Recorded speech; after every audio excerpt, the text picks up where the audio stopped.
से जो एक बहुत ही घिनौनी और बहुत ही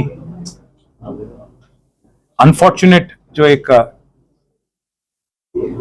ग्रूसम मर्डर जो हैदराबाद में हुआ, एक प्रोमिनेंट एडवोकेट श्री ख्वाजा मुइजुद्दीन साहब, जिन्होंने पिछले कई सालों से ये कोशिश लगातार की कि वक्फ प्रॉपर्टीज की हिफाजत की जाए और जो कम्युनिटी की जो प्रॉपर्टी है वक्फ प्रॉपर्टीज उसकी पूरी तरह से हिफाजत करने की कोशिश, खास जो अनवर उलूम कॉलेज और बाकी जो मुमताज कॉलेज, मदरसे आइजा, यहाँ के जो वक्फ प्रॉपर्टीज जो ऑक्यूपाई किए गए उनकी हिफाजत के वास्ते वो एक बहुत ही इंसाफ की लड़ाई एक लड़ रहे थे। बट अनफॉर्चुनेटली रेकी करके 5-6 बार रेकी करके उनपे जो एक अटैक हुआ और अल्टीमेटली उनकी जो मर्डर की गई, इसको लेके मैं बस अगर आज किसी को मैं अगर इसकी रिस्पॉन्सिबिलिटी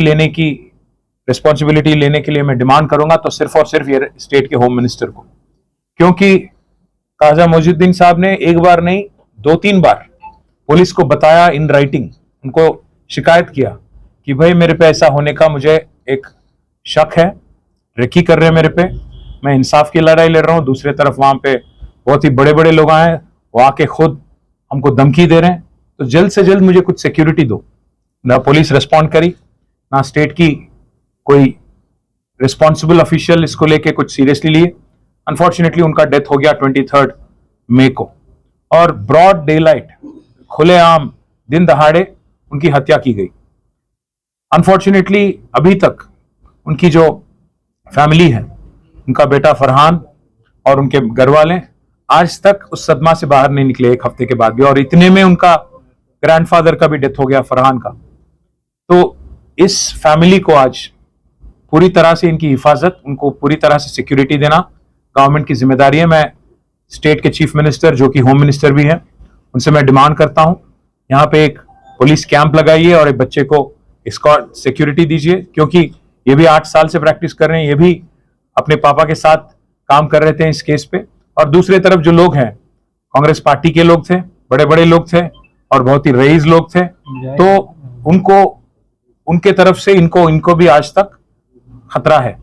तो इसलिए मैं मांग करूंगा कि पहली बात तो इनको सिक्योरिटी दें और पूरी तरह से फैमिली की हिफाजत करें सरकार। अगर सरकार नहीं करती है तो हम प्राइवेट सिक्योरिटी भी लगाने के लिए तैयार हैं।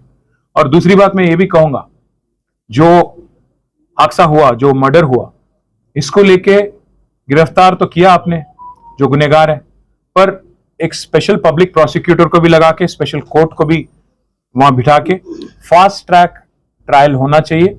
और साथ ही साथ मैं ये भी कहूंगा कि लीगली जो सबसे स्ट्रिक्ट, मोस्ट स्ट्रिंजेंट पनिशमेंट है वो भी दिलाना हुकूमत की जिम्मेदारी है।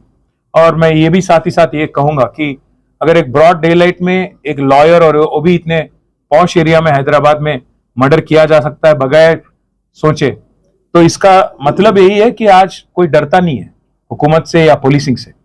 अगर ऐसे हादसा फिर कहीं ना हो, ये अगर आपके मन में है हुकूमत के, तो आपको जल्द से जल्द इस ट्रायल को फिनिश करना चाहिए और एक ऐसा मिसाल खड़ा करना चाहिए कि आगे जाके किसी की भी हिम्मत ना हो कि ऐसे हरकत फिर करे।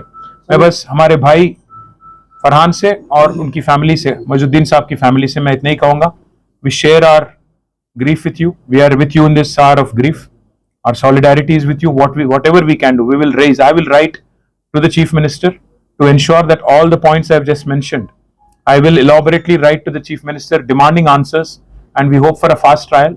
We hope that the government will respond swiftly, and we hope that the government will also punish the guilty to the fullest extent of law possible.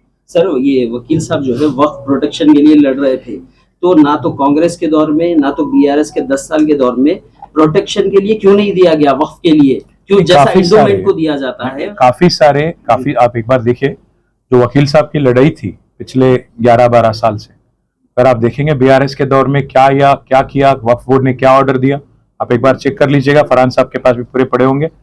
एक बात तो पक्का है, बीआरएस के दौर में जो लड़ाई उन्होंने गवर्नमेंट के खिलाफ या वक्फ बोर्ड के खिलाफ या जो भी प्राइवेट इंडिविजुअल्स हैं उनके खिलाफ जो भी उन्होंने इंसाफ की लड़ाई लड़ी, तब जाके कभी भी ऐसा कोई धमकी देना या ऐसा कोई हरकत करना ये नौबत नहीं थी। पर आज 3 साल जो 2.5 साल जो कांग्रेस की हुकूमत है, इसमें आज हर कोई क्राइम रेट बढ़ गया, खुल्लम खुल्ला आज ये धमकियां दिए जाते हैं और मर्डर भी हो जाते हैं। बस हमारा इतना ही मांग है, मैं इसको ज्यादा पॉलिटिसाइज नहीं करना चाहूंगा, तब जबकि गुनहगार जो है दोनों भी आज कांग्रेस पार्टी के बड़े बड़े लीडर हैं।